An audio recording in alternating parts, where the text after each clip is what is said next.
what's going on? This is Blaine. I'm with from Riff and Tone.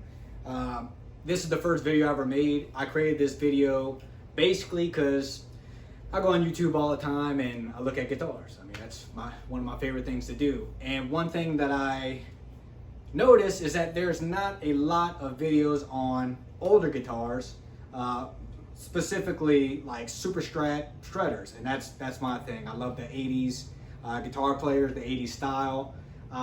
So I picked up this thing a few days ago and I decided to make a video just to kind of have some more content out there for other people to be able to see and maybe pick up some things and learn some things.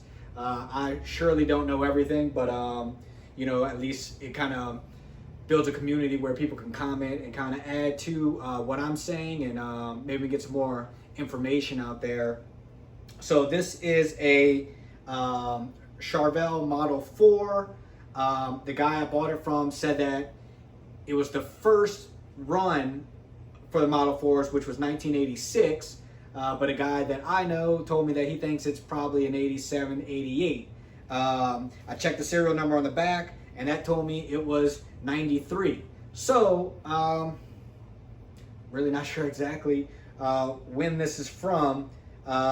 I'll say late 80s, early 90s, and just call it at that. I really kind of don't give a shit as far as like being completely specific with it, because it's a badass guitar. It's definitely old school, and that's enough for me, and enough for me to grab it. You know, I've been buying a pretty good amount of guitars lately, and I told all my friends and family, anyone who cares, I said, you know, I'm done. I'm taking a good break from buying guitars. And they pretty much said, yeah, all right, bullshit. And about 2 days later, this popped up on Facebook Market, and yeah, it made a liar out of me.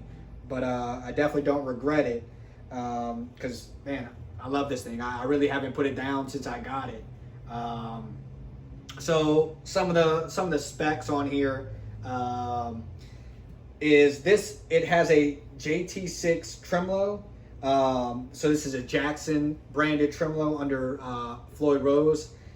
I was a little nervous about it because I read some bad reviews on it, and you know, I said, well, maybe I'll have to upgrade it and kind of see, but I'll you know, kind of fuck around with it and see how it is. And honestly, I dig it. I don't think it's bad at all. I think it'll definitely hold tuning better than like a Floyd Rose Special, which isn't saying too much, but I have some Floyd Rose Thousands that I think this is just about comparable as far as tuning stability goes. I mean, I'm destroying this whammy bar, and I really haven't had too many issues. One thing that I did have issues with is getting the strings out, because it is different than more the contemporary tremolo systems. And I was able to pull up a manual online and found out you just stick an Allen wrench in here, turn it, it'll loosen up these blocks right here, and the strings come out easy. So that wasn't too bad. Easy problem fixed. So another thing about this that is going to be slightly different than what most people are used to is on this bracket, they have the little squares that hold the string down. Typically, whenever you have a Floyd Rose, the squares will go on top of the strings, and you tighten them down to lock them in place. Well, these, you slide in the string above the square, and when you tighten it, it pulls the block up to tighten against the string. At least that's what I think. It's working for me. If I'm wrong on that, go ahead and just put it in the comments. But the blocks kind of fall around in this bracket too a little bit. It's kind of a pain in the ass to set right, but it adds maybe an extra couple minutes to set up. It's really not that bad. I'm not going to change it. I like keeping things as original as possible if I can help it, which is why I am going to keep the tremolo. And another thing that I was unsure about was the pickups, because I've also seen a lot of people with some 80s, early 90s guitars. They change out the pickups, especially metal players. But honestly, these Jackson branded pickups, I've heard bad things about them, but I don't think they're that bad at all. I think they get the job done. I've had some more modern pickups that I was way less impressed with than these. So, I mean, maybe one day I'll change out the pickups, but as of now, I think they sound pretty good. I think they get the job done. So I'm not really going to fuck with it. So another thing that's kind of different than what you see on most typical guitars or modern guitars is these have the three-way switches here. And it's for each pickup basically. And there's basically like a kill switch built into them too. So if I go turn it off, now I'm turning off all the pickups, right? I get a little bit of noise out of there, but hardly anything. So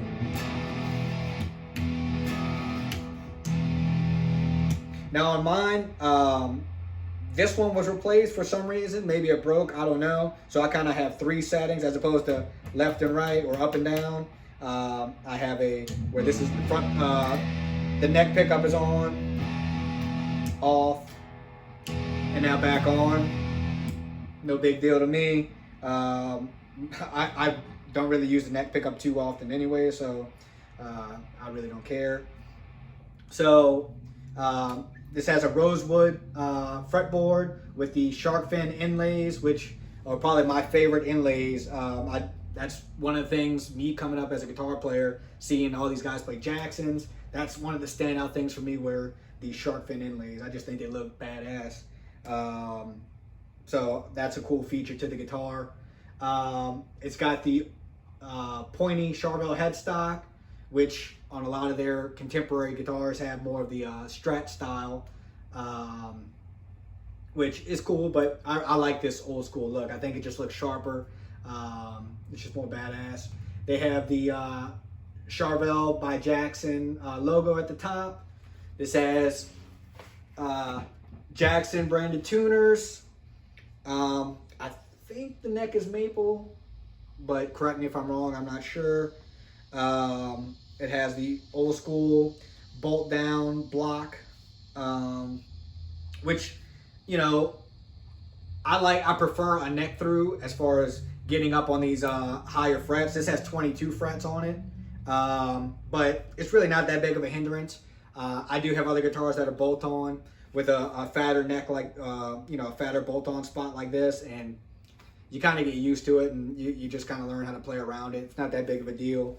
But the paint, I mean, this is a fire crackle, lava crackle, as some people call it, and it's beautiful. I mean, I've seen this guitar and, you know, other crackles like it, and to me, it's one of the coolest paint jobs you could possibly have, and one of the biggest reasons why when I saw it go for sale, I had no choice but to buy it. I mean, I just wanted one in my collection. And this is going to be probably one of my main guitars to play because it just looks so damn badass. It plays well and it sounds good. And, you know, typically when you get a guitar of this age, you're going to have a bunch of dings and stuff. And this one has a couple dings here and there, but really it's not bad at all considering.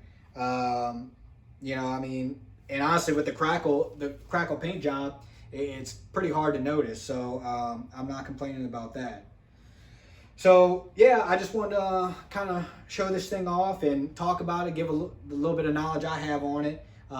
If you have anything you want to add or any questions or anything, just throw it up in the comments section. And yeah, thanks for tuning in.